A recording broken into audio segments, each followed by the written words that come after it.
조정해야 돼? 네, 일단은 형, 제가 들면서 하고 있을 테니. 됐어요. 안녕하세요. 네. 오늘도 우리 반가운 얼굴들 바쁘신 시간에 찾아와 주셔서 너무나도 감사드립니다. 네, 저번 주에 말씀드렸던 것과 같이 오늘은 저번에 약간 손만 담궜다가 나온 빅데이터 쪽 손목까지만 담그고 끝날 거예요. 네. 오늘 그래서 뭘 배울 것인가 하면 빅데이터가 뭔지, 어떤 라이프 사이클을 가지고 쭉 이루어지는지, 그리고 오늘 우리가 집중적으로 이야기해보고 싶은 부분은 이제 수집과 저장, 그리고 처리에 관련된 기술적인 테크니컬한 부분이에요. 빅데이터가 사회에 어떠한 그런 이슈를 불러일으키고, 어떠한 영향을 주고, 어떠한 파문을 일으키고, 그것이 우리 사회에 어떠한 새로운 가치를 창출하는지, 어디에서 어떤 식으로 응용을 했는지, 이런 거는 여러분 너무나도 많이 들으셔서, 너무나도 많이 보셔서 식상하실 거예요. 그런 거 그냥 과감히 그냥 거의 다 잘라버리고, 저희 이번 교육 세션의 특성상 약간 알든 모르든 뭐 우리가 흔히들 기사나 이런 데에서 쉽게 찾아볼 수 없는, 그래서 접하기 힘든 기술적인 부분들만 집중적으로 다뤄보도록 하겠습니다. 약간 오늘 주어진 시간이 짧기 때문에 할 거예요. 언제든지 의문사항 이상하다 싶은 거 있으면 바로바로 질문해 주시기 바랍니다. 빅데이터, 아이고 뜨고 있네. 작년자료야. 2014년 4월 구글 트렌드에서 보면 빅데이터 이렇게 뜨고 있어요. 아주 뜨고 있죠. 왜 뜨고 있느냐? 설명할 필요가 없을 것 같네요. 빅데이터가 뭐냐? 저번에 얘기했죠. 데이터가 매우 커가지고, 그리고 매우 복잡해서 전통적인 방법으로 우리가 활용하거나 분석하기 어려운 그런 데이터들, 그리고 그런 것들을 수집, 저장, 처리, 분석, 활용하는 관련 기술들을 통틀어서 빅데이터라고 합니다. 빅데이터의 정의, 같은 언에서 최초로 이제 좀 세게 정의한 게 요거 위에 세 개라고 했었죠? Volume, Variety, Velocity. 뭐야? 데이터 양이 얼마나 큰지, 얼마나 다양한 친구들인지, 증가하는 속도가 얼마나 큰지. 근데 이제 또 요 밑에 V는 이제 IBM에서 뭐 내놓은 정의일 거예요. Velocity. 또 뭐 있더라? 또 다른 V를 또 내면서 또 4V를 들이미는 애들도 있고요. 직소보이도 있고. 아마존인지 무엇인지 너 컴플렉스라서 3V 원치라고 하고 있고요. 뭐 6V도 있고 찾아보면 다 지멋대로요. 호사가들이 야 내가 얘기하는 게 어디 많이 실리고 많이 이용됐으면 좋겠어서 대충 얘기하는 거죠. 공통적으로 우리가 받아들여지고 있는 정의는 위에 세 개라고 보면 되겠습니다. 근데 님은 왜 이렇게 4개짜리 해놨나요? 왜? 위키피디아에서 그대로 복사해놔서. 자, 그러면 우리 빅데이터의 생명주기를 알아보도록 하죠. 너무나도 간단하고 당연한 생명주기가 나와 있습니다. 데이터를 수집하고 저장한 다음에 이것들을 어떻게 처리해서 거기에서 어떤 분석을 통해서 어떤 것들을 이끌어내고 그것들을 표현하고 활용하는 데까지. 당연한 소리죠? 이렇게 보면 왠지 당연하지 않은 것 같아요. 이런 라이프 사이클에서 사용되고 있는 여러 가지 기술들의 이름들을 조금 집어서 얘기를 써놓은 거고요. 여기 하둡 이코시스템이라고 있어요. 하둡 생태계, 뭐 HDFS, 이런 하둡이 뭐야? H베이스라는 건 또 좀 뭐하는 놈이야? 이게 R은 뭐고, 맵리듀스는 대체 뭐고, 이 코끼리는 뭐하는 시킨지, 이런 것들을 천천히 알아보도록 하겠습니다. 자, 반응 들어보셨죠? 네, 넘어갈게요. 자, 그 중에서 우리 먼저 컬렉팅. 데이터를 어떻게 수집하느냐에서부터 들어가 보도록 할게요. 근데 이거는 사실 되게 별게 없어요. 로그 기록을 수집하고 RSS 구독하고 그냥 네 구독했구나, 네가 트위터 보냈구나, 그래서 다 수집하고 웹 크롤러, 웹 로봇 이런 거 아시죠? 웹을 돌아다니면서 자동으로 정보를 막 긁어오는 자식들이거든요. 그런 프로그램이거든요. 그런 것들을 이용하고 아니면은 뭐 애들이 페이스북에 자기의 정보를 아주 이쁘게 이렇게 딱 제공하고 이런 애들을 그냥 다 수집을 해요. 무슨 짓을 해서라도 기업이 아주 악착같이 모읍니다. 구글에서는 무슨 일도 있었냐면은 지도 데이터, 구글 맵스 서비스를 하는데 필요한 지도 데이터를 수집할 때 이제 동네에 돌아다니는 모든 와이파이 정보를 다 함께 수집하고 거기에서 일부 비밀번호 정보도 막 이렇게 수집을 해가지고서는 이 자식들, 거지 같은 자식들 이래가지고 패소 판결을 났었죠. 그러지 말라고 나쁜 놈들 이런 거. 무슨 짓을 해서라도 기업에서는 모으고 있습니다. 그럼 무슨 짓을 중에서 어떤 짓들이 있는지 간단하게 보죠. 별로 안 중요해요. 뭐 척와 이런 기술이 있어요. 무슨 기술이냐면 오픈소스 프로젝트에서 나온 어떤 일종의 로그를 분석하고 로그를 수집하는 그런 프로그램 그렇게 보시면 돼요. 이제 막 로그 데이터들 막 있는데 우리 이 빅데이터 세상에서는 기본적으로 분산 환경 시스템을 생각하시면 됩니다. 하나의 커다란 잘 나가는 짱센 슈퍼컴퓨터가 아니라 세상에 있는 수많은 조그만 서버들, 약간 파워, 연산 능력이 떨어지는 서버들이 수많이 이렇게 있고 걔네들끼리 서로 아주 이쁘게 협업해서 하는 그런 분산 시스템인데 각각의 서버들이 이 에이전트들이 호스트 하나당 로그를 수집하고 걔네들 에이전트들이 수없이 많이 있겠죠? 수많은 에이전트들이 컬렉터들에게 요것들을 다 갖다 이렇게 보고를 해요. 컬렉터 입장에서는 예를 들어서 이렇게 써놓은 거예요. 세컨즈 일정한 똑같은 세컨즈에 100 에이전트의 그 로그 데이터를 모았다. 그럼 이거를 어떤 데이터 싱크라는 곳에다 집어넣고 맵리듀스라는 작업을 통해서 어떤 스토리지에다 저장을 한대요. forever 영구적으로. 이게 뭔 소리야? 왜 HDFS는 뭔 소리야? 이것들은 뒤에 가서 자세히 설명드릴게요. 자, 여러분들 머릿속에 딱 지금 들어가야 되는 건 이거예요. 분산해서 여러 가지 일을 같이 나눈 다음에 합쳤구나. 합쳐서 대빵에게 보고했구나. 그런데 거기에 사용되는 기술 이름들이 뭐다? 맵리듀스, HDFS다. 뒤에 자세히 설명을 드릴게요. 페이스북에서는 스크라이브라는 그런 이름을 모델을 쓴대요. 똑같아요. 다 똑같이 생겼어요. 이렇게 어플리케이션 이렇게 모아서 프라이머리 스토어에 모았다가 세컨드리 스토어 똑같아요. 또 HDF에서 나오네. 그렇죠?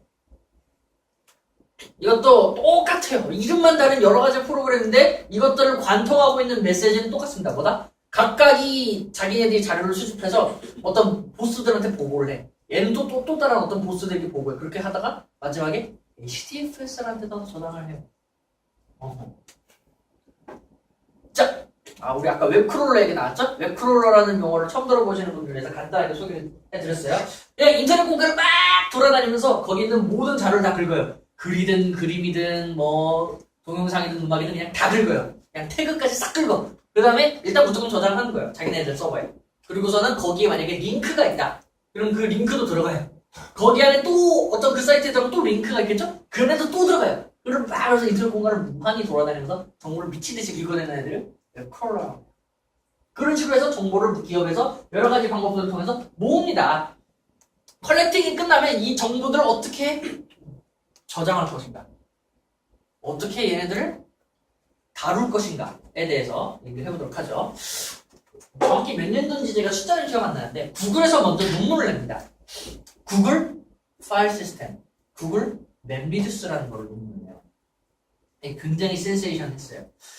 왜 센세이션했냐면 구글이 이 분산 환경, 아주 커다란 슈퍼컴퓨터를 이제 우리가 이용해서 기업에서 이용하는데 사가지고서는 이용하는데 드는 비용은 굉장히 높은데 싸구려 조그만 서버들을 여러 개 사가지고 얘네들 다 이어가지고서는 훨씬 더 저렴한 비용에 똑같은 퍼포먼스를 낼 수 있도록 하는 그것들을 사실상 실현해서 논문 단계로 공개하는 거예요. 처음으로.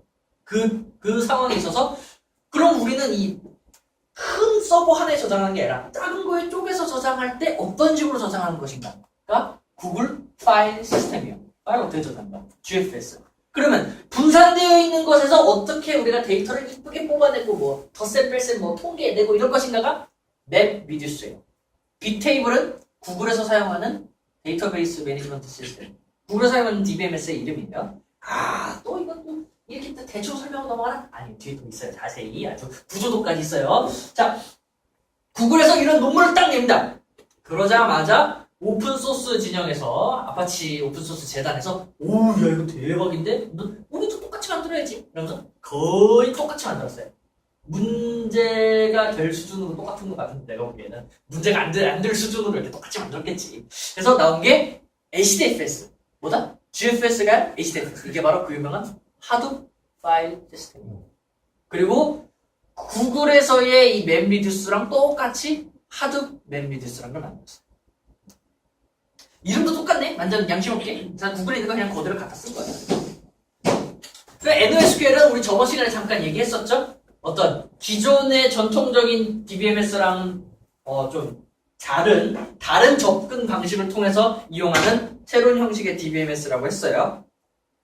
구글에서 이렇게 GFS와 맵리듀스 그리고 자기네들의 이 DBMS를 이용해서 자기네들의 빅데이터 세상에 있는 수많은 정보들을 모아서 저장을 하고 도작을 했다면 이건 구글 거니까 오픈소스 진영에서는 HDFS와 하드 맵리듀스를 쓰고 거기에다가 여기 DBMS는 사실 어떤 걸 쓰든 큰 상관은 없어요. 근데 여기에 아주 호환성이 좋고 좋은 성능을 분산 환경에서 잘 적응하는 좋은 성능을 가지고 지금 아주 떠오르고 있는 신성이 NoSQL을 사용해서 이렇게 세 개를 세트로 많이 사용한다는 거죠. 왜?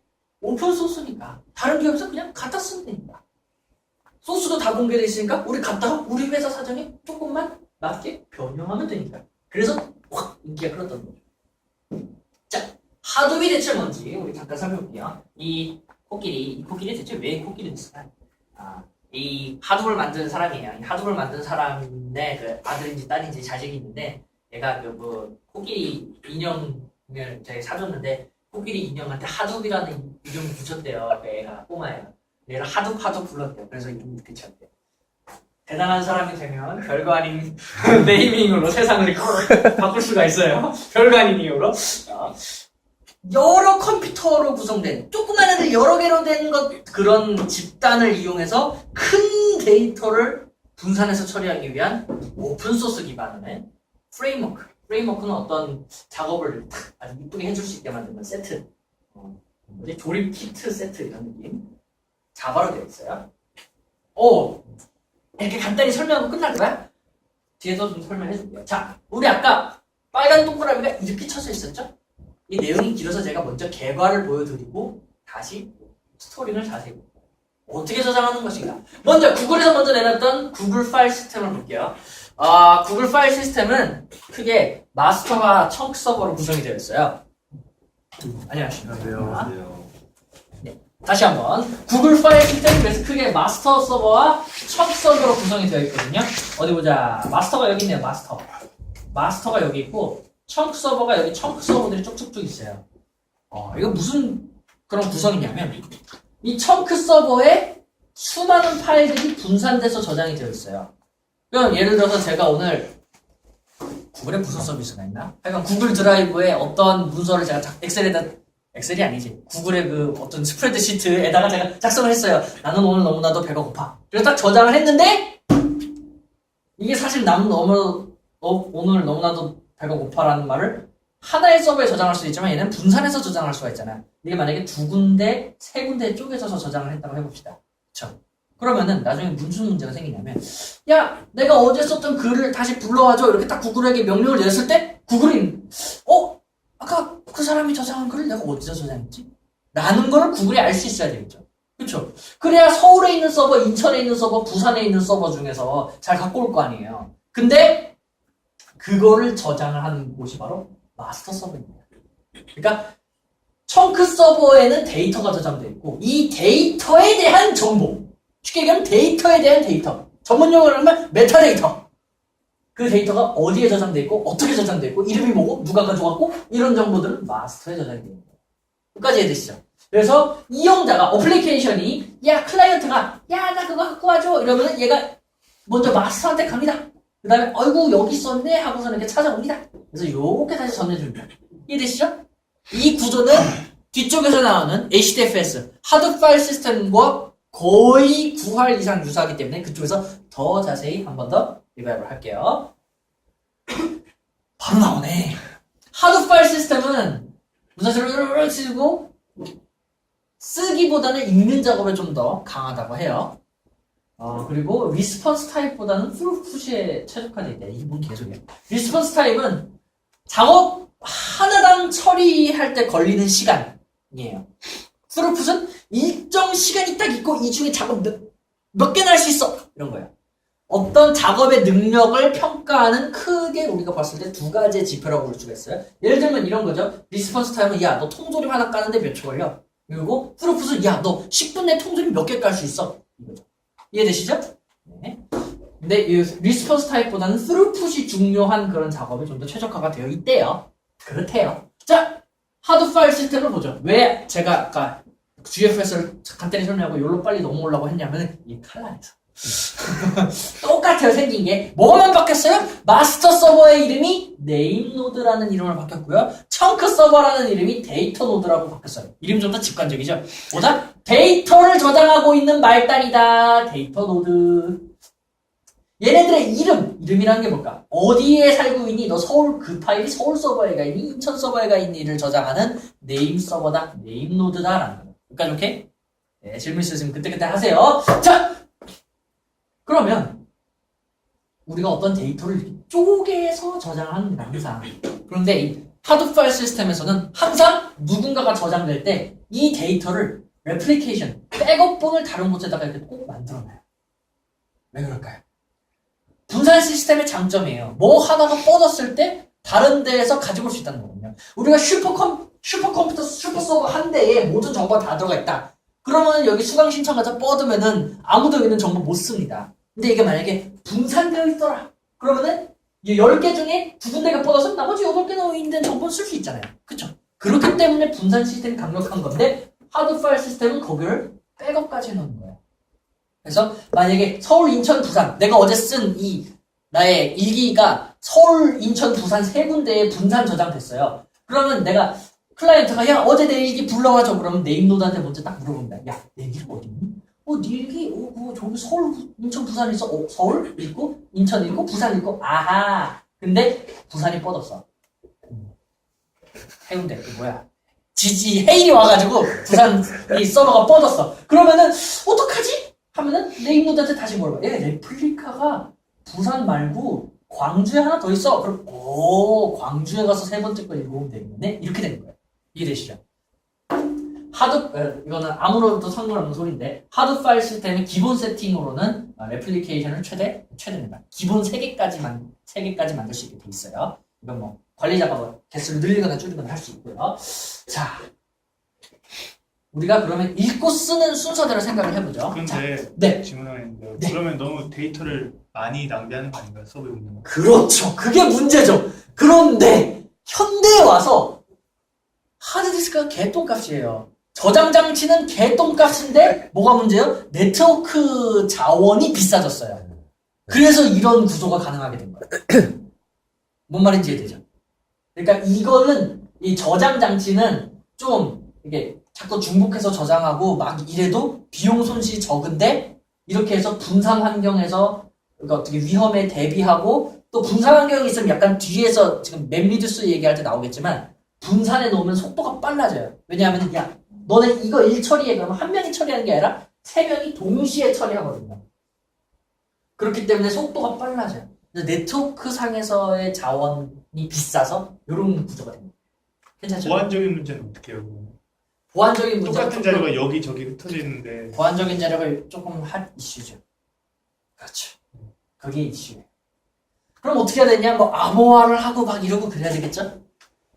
이 자료가 막 이렇게 떨어져 있을 때 암호화를 하고 근데 뭐 그런 부분들은 기업에서 뭐 얼마나 보안 시스템에 투자를 해주느냐 라는 부분이 되고 사실 이 빅데이터와 관련된 하드 생태계랑은 약간 또 다른 문제예요. 우리가 하드웨어 생태계를 이룩해서 빅데이터를 효과적으로 분석하자 라는 경영자의 그 마인드가 있으면 이거를 설치를 하겠죠. 근데 경영자의 마인드가 야 근데 그게 보안에 문제 있는 거 아니야? 보안 설비도 투자해! 라는 마인드가 있으면 오케이인데 안 그러는 경우가 좀 많아요.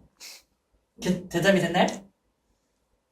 그러니까 보안 쪽을 이렇게 직접적으로 어떻게 약하거나 뭐 그런 건 따로 없다는 거예요. 그러니까 그 중앙 데이터 소비자가 네. 데이터를 저장한 사람의 역량에 따라서 그게 좀 달라지는 거예요. 서비스를 하는 사람의 역량에 따라서 서비스. 충분히 보완은 할 수가 있고요. 그런데 분산해서 저장하느냐, 중앙 집중적으로 저장을 하느냐는 보안상의 그 트레이드 오프가 있어요. 일종의 중앙상의 집권을 하면은 집중을 하면은 여기에다가 가드를 강하게 둘러치면은 여기 들어오기 힘들겠죠. 그런데 반대로 얘가 뚫리면 다 뚫린다는 그런 문제가 있어요. 근데 분산되어 있으면은 여기에 다 가드를 치기가 어려운데 얘 뚫리면은 나는 여기는 제 밥을 먹고 싶은 이렇게 돼 있기 때문에 들털린다는 그런 개념이 있어. 어쨌든 트레이드 오프가 있기는 한 거예요. 그러니까 뭐 절대적인 건 아니네요. 절대적인 건 아니죠. 근데 보안 이슈가 있어요. 이슈가 있어요. 확실히 있는 일이에요. 네. 괜찮네. 아, 좋아. 나 이런 거 너무 좋아. 너무 기뻐. 질문이 들어오고 있어. 이게 그 뒤에서 설명하실지 모르겠는데 네. 이게 무슨 기준으로 데이터가 나오는 거죠? 정확히는 용량 기준이에요. 용량 기준이요? 예를 들면은 한 서버에 뭐 좀 현실적인 단위로 얘기하면 뭐 한 서버에 뭐 10테라 이렇게 담고 서울 인천에 10테라 담고 뭐 여기 10테라 담고 뭐 이런 식으로 10테라면 그렇게 큰 양 기업에서는 그렇게 큰 양은 아니죠. 용량이 이만큼 딱 쓰다가 꽉 찼다 그럼 이리로 넘어가는 거예요. 그러니까 내가 쓴 정보가 하나의 서버에 다 들어가 있을 수도 있어요. 그럴 수도 있어요. 네. 또 지금 보통 저 데이터 노드 몇 개 정도 쓰죠? 기업에서 서버를 갖다 붙일 수 있는 하면 최대한 다 쓰죠. 최대한요. 서버라는 것 자체는 우리 데스크톱 PC도 프로그램만 잘 깔아주고 서버로 그냥 쓸 수가 있거든요. 그렇기 때문에 사실 회사에서는 되게 남아도는 자원이라고 볼 수가 있어요. 그래서 뭐 사소한 거라도 갖다 붙이죠. 작은 기업들. 큰 기업들은 뭐 물론 좋은 서버 갖다가 붙이겠지만. 괜찮나요? 네, 너무 좋아. 계속 이렇게 어택을 해주세요. 자, 그래서 우리가 하드 파일 시스템 환경상에서 데이터를 읽을 때의 프로세스를 천천히 살펴볼게요. 먼저 얘가 야, 나 읽을 거야 라고 딱 이렇게 요청을 합니다. 그러면 이 네임 노드에서 그 자식은 서울, 부산, 인천에 있어 라고 물리적인 위치를 한테 다시 가르쳐줘. 그럼 얘가 야, 서울, 부산, 인천 응답해! 쫙 응답해를 합니다. 그러면은 얘가 메시지를 처음 볼 때 야, 서울, 부산, 인천 응답해! 라고 얘기하면 서울, 부산, 인천이 이렇게 대답을 할까요? 어떻게 대답할까요? 한번 맞춰보세요. 서울이 저요! 라고 대답한 다음에 부산이 얘들아 서울 끝났네. 부산이 저요! 부산 끝났네. 그럼 인천이 저요! 할까요? 아니면 세 명이 동시에 저요! 할까요? 동시에 저요. 저요 해요. 그래서 쫙 하고 가져오게 돼요. 그런데 아까 얘기했지만 레플리케이션이 있죠. 그래서 사실은 요 A라는 곳을 저장한 요 녀석 중에 지금 안 뻗은 애들 중에 가장 가까이 있는 애. 요 녀석 중에 가장 가까이 있으면서 안 뻗은 애. 요 녀석 중에 가장 가까이 있으면서 안 뻗은 애. 이렇게 명령을 보내요. 그래서 만약에 여기 얘랑 얘 레플리케이션들 중에서 지금 시스템상으로 장애가 있어서 뭐 응답이 약간 한 0.9초 정도 지연되는 애가 있다. 그러면 물리적으로는 좀 더 멀더라도 얘가 먼저 대답을 하게 되고요. 아니면은 보통은 물리적으로 뭐 라우터라고 해서 이 네트워크 선들을 조금 덜 거쳐가는 위치에 있는 애가 먼저 대답을 하게 되겠죠. 그래서 블록을 쫙 읽어들어서 얘가 나중에 합치는 거예요. 여기까지 괜찮죠? 네. 쓰기는 조금 더 복잡해요. 쓰기를 볼게요. 야, 내가 어제 일기 이제 딱 읽은 다음에 이제 오늘 일기를 딱 썼어요.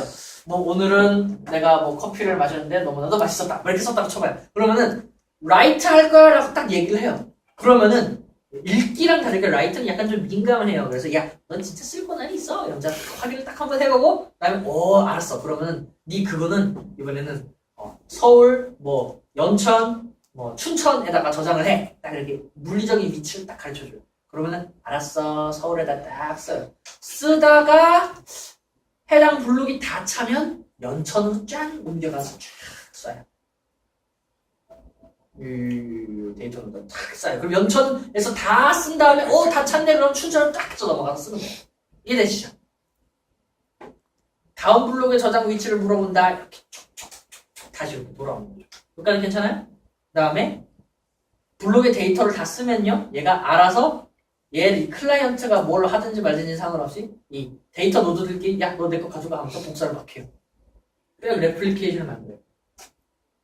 그렇게 된 다음에 마지막에 이게 작업들이 다 끝나면 나 끝났어. 이거 에크널러지라고 해요. 나 작업 끝났어. 그럼 이거 다 전체 끝났구나 라고 하고 요 네임 노드가 이 전체 위치를 아까 명령한 데다가 얘가 잘 저장했구나 라는 걸 알게 되고 쓰기 작업이 종료가 돼요.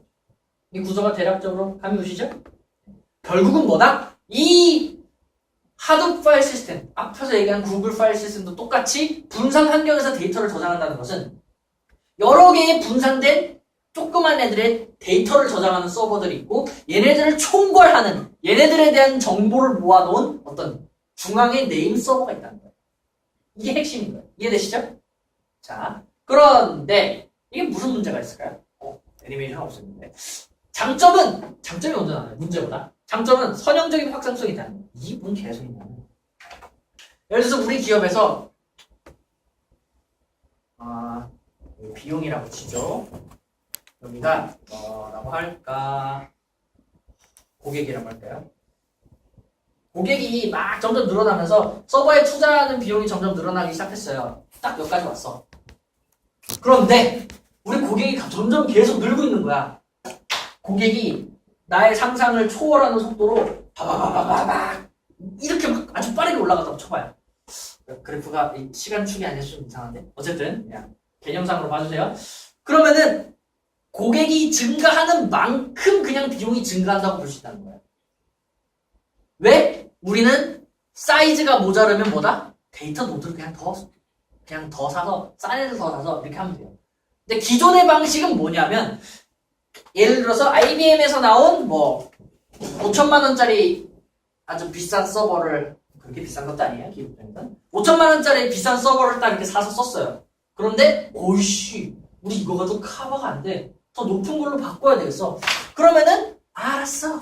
9천만 원짜리 서버를 바꾼다고 쳐봐요. 그러면은 우리는 플러스 4천만 이걸 5천만 원 그대로 갖다 판다는 보장은 전혀 없지만 플러스 4천만의 비용을 더 썼잖아요. 그러면은 과연 여기에서 5분의 4 여기에서 보여주는 효율의 5분의 4만큼 더 효율을 보여줄 수 있느냐는 건 모른다는 거예요. 왜? 서버 가격은 어쨌든 서버 시장에서 결정되기 때문에. 그래서 그런 기존 것과 다르게 우리는 싸구려 서버들을 그냥 필요한 만큼 갖다 에딩했기 때문에 우리가 얼만큼의 비용을 더 투자하면 이거를 커버할 수 있을 것인가에 대해서 어느 정도 계산이 그럭저럭 리저너블하게 선다는 거예요. 여기까지 괜찮아요? 네. 네, 그 서버를 그러면 일단 다 찼을 때 사는 거잖아요. 그렇죠. 보통 다 차기 전에 사겠지만. 선형적이 아니라 계단은 엄밀하게 얘기하면 그렇게 되겠네요. 그래서 어쨌든 사는 시점은 탁탁탁 정해져 있으니까. 근데 이제 우리가 좀 거시적인 관점에서 봤을 때는 기존의 그 시스템보다는 확실히 예측이 가능한 확장성이라는 면에서 무슨 선형적이다 이런 소리죠. 표현이 그렇다는 거예요. 직역을 해서 그래요. 일리를 어쩌고 저쩌고. 전체 처리 효율이 증가한다는 것은 이제 뒤쪽에서 처리 쪽 얘기할 때 다시 나올 건데 아까 뭐라고 했어요? 야, 내 데이터 갖고 와! 하면은 서울, 부산, 인천이 동시에 대답한다고 그랬죠? 서울, 부산, 인천이 동시에 처리를 하기 때문에 효율성이 증가되고 있어요. 지금 질문이 있는데. 네, 또 하세요. 잠깐만요. 근데 제가 무슨 그려야 될 것 같아가지고. 베리. 이해가 안 가는 게 확장을 한다고 그랬잖아요. 네, 예를 들어서 데이터 노드가 이렇게 있는데 네, 지금 제가 추가하려는 게 하나를 추가하고 싶단 말이죠. 그렇죠. 제가 지금 여기서 네, 이만큼이 찼다 이거예요 지금. 네, 그래서 왠지 여기 부족할 것 같아가지고 새로 사고 싶은데 네, 얘는 아예 그렇잖아요. 네, 근데 각각을 같게 나눠서 저장을 하면은 네, 얘네들이 다 찬다고 해서 얘는 요만큼밖에 안 차잖아요. 네. 그럼 그 다음에